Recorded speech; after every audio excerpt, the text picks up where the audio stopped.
1711 The Center for Constitutional Rights, which is pursuing a case against the Pope and other Vatican leaders on behalf of victims of sexual abuse in the International Criminal Court, said that Pope Benedict's resignation will make international prosecution easier.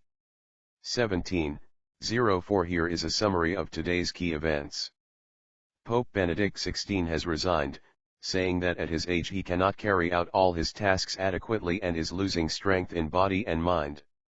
His brother George suggested he was finding it difficult to walk and had been advised to stop making transatlantic journeys. The Pope will step down on February 28.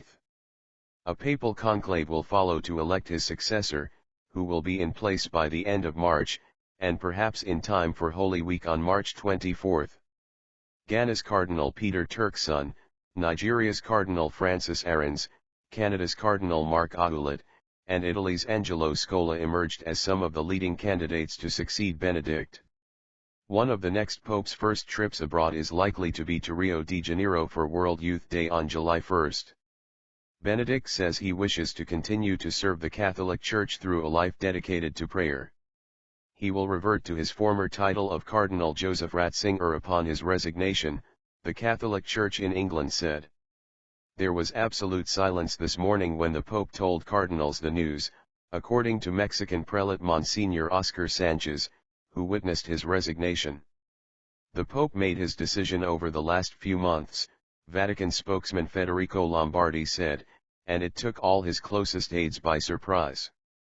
He will honor his commitments until he steps down. Lombardi said this was Benedict's own personal decision. Upon resigning, he will go to the papal summer residence near Rome, and then will move to a cloistered residence in the Vatican, which may make life difficult for his successor. The Archbishop of Canterbury, Justin Welby, the head of the Anglican Church, said he had learned of the Pope's resignation with a heavy heart but complete understanding. The last Pope to resign was Gregory XII, in 1415. Child abuse victims in Ireland and the U.S. criticized Benedict for not having done more to deal with the scandals of pedophile priests in the Catholic Church. I'm going to hand over to my colleague Tom McCarthy in New York now for continuing coverage of the reaction to Pope Benedict's resignation.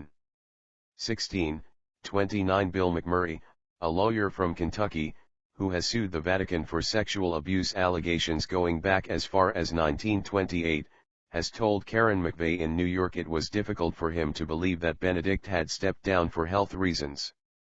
He said, "The world is stunned. We don't see in the history of the papal world a pope stand down. It makes you wonder what's going on." McMurray said he personally held Benedict responsible for decades of cover-up of the sex abuse scandal in the U.S., giving the example of his instructing bishops to send more pedophile priests from one district to another. He told The Guardian, "It is a good day when a bad pope or a bad leader of your religion steps aside." 15.59 Pope Benedict XVI appeared frail and was clearly ailing but still gave off a special aura during one of his last public appearances before his shock retirement announcement, witnesses have said. English couple Hugh and Hilary Stafford Northcote were AMONG 4,000 knights, dames and companions of the Order of Malta who were blessed by the Holy Father on Saturday in a ceremony to mark the 900th anniversary of the charitable body that has its roots in the medieval Crusades. Hilary Stafford Northcote told AFP. "It is quite extraordinary to hear the news today, but I must say I'm not at all surprised. He went right past me on Saturday, so close I could have touched him, and he did look terribly frail. As he came past me, he was looking to the left, but he suddenly turned to the right and he caught my eye. There was a split second when he was looking right at me. I must say I thought, gosh, he's not very long for this world. But he has got such an aura of holiness. You feel he is a deeply holy man. He did look very tired, but he has still got the most perceptive eyes. He really looks as if he has an impressive depth of understanding. I think he will be greatly missed." 15.47 The U.S. Conference of Roman Catholic Bishops has saluted Pope Benedict XVI's surprise decision to resign as another sign of his great care for the Church. Cardinal Timothy Dolan of New York, the president of the conference, said in a statement, We are sad that he will be resigning, but grateful for his 8 years of selfless leadership as successor of St. Peter. His resignation is but another sign of his great care for the Church. As a pastor feeling pain in a stirring, private meeting at the Vatican Nunciature in Washington, he brought a listening heart to victims of sexual abuse by clerics.